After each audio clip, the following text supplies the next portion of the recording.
Jaydev Rawat society में नए नए आए थे। 29वें माले पर उनका फ्लैट था। पहला ही दिन उनका पूरा बैल्कनी में ज्यादातर वक्त बीता। इतनी ऊंचाई पर दिन भर बैल्कनी में सिर्फ ताजा ठंडी हवा का मजा लेते रहे। रात हुई तो आंख भी उनकी तुरंत लग गई, लेकिन ठीक से वो सो नहीं पा रहे थे, क्योंकि रात 12 बजे के बाद से उनके कमरे की सीलिंग से आती एक आवाज उन्हें लगातार परेशान किए जा रही थी। जरूर ऊपर कोई बच्चा है जो जमीन पर कुछ खोज रहा है, या शायद कुछ काम चल रहा है। उस रात किसी तरह परेशान हो के गुजारती, लेकिन अगली रात ठीक 12 बजे फिर से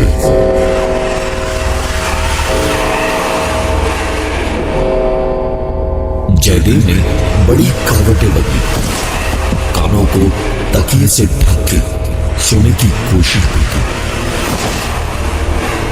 टीवी और म्यूजिक भी तेज चला के देखा, लेकिन हर बार आवाज तेज होती गई। जयदेव ने फैसला कर लिया था कि सुबह होते ही उस फ्लैट के मालिक से शिकायत करेगा। सुबह हुई तो वहां पहुंचा और घंटी बजाने से पहले ही उसकी नजर दरवाजे पर लटकते ताले पर पड़ी। शायद उस घर में रहने वाले लोग बाहर गए होंगे। सिक्योरिटी से नंबर लेकर फोन करने की सोची तो सिक्योरिटी ने बताया कि उस घर में तो कोई रहता ही नहीं है। वो फ्लैट पिछले 3 साल से खाली पड़ा है। लेकिन ये तो हो ही नहीं सकता था, वहां जरूर कोई ना कोई रहता है। सोसाइटी के सेक्रेटरी को फोन करके जयदेव ने उन्हें सारी बात बताई तो तकरीबन 17 या 18 लोग रात को जयदेव के 29वें माले के फ्लैट पर जमा हुए और ठीक 12 बजते के साथ ही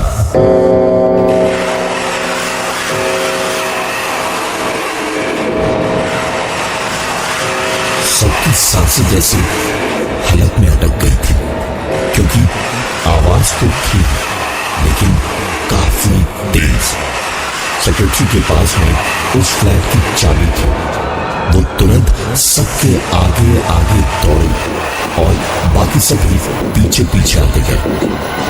और उस फ्लैट में जब लोग पहुंच गए तो उन्होंने देखा कि आवाज इस फ्लैट की जमीन से नहीं, बल्कि इसके ऊपर बिल्डिंग की टेरेस से आ रही थी। सब लोग रात के उस पहर टेरेस पे गए। पूरा टेरेस खाली पड़ा था, कोई आता जाता नहीं था यहां, बस मेंटेनेंस वालों को छोड़कर। सब लोग ढूंढने की कोशिश कर रहे थे कि आखिरकार आवाज आ कहां से रही थी। खुरचने की आवाज धीरे धीरे बदलने लगी थी और बदलते बदलते वो घुंघरुओं की आवाज में तब्दील हो गई। और उसी वक्त किसी की आवाज पे सब कोई ठीक बगल वाली टावर के ओर पलटे, जहां एक लड़का था जो छत की रेलिंग पे घुंघरुओं को पहनकर चले जा रहा था। रात के अंधेरे में कुछ साफ दिखाई नहीं दे रहा था। सेक्रेटरी साहब ने छत की इस तरफ से ही आवाज लगाई, कौन है वहां? रेलिंग पे चलता हुआ वो लड़का इस आवाज को सुन के रुका और हल्की हल्की रोशनी में दिखाई दिया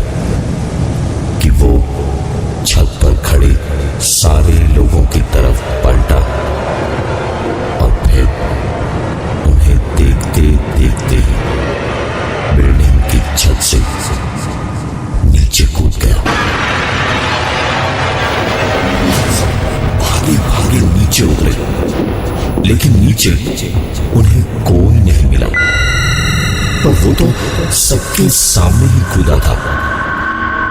बिल्डिंग के सारे लोगों ने उसे कूदते हुए देखा था।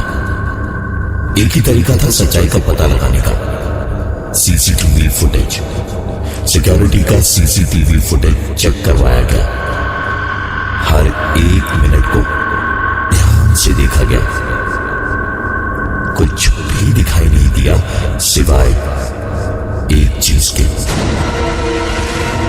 जिस वक्त उन्होंने उस लड़के को देखा था, उसके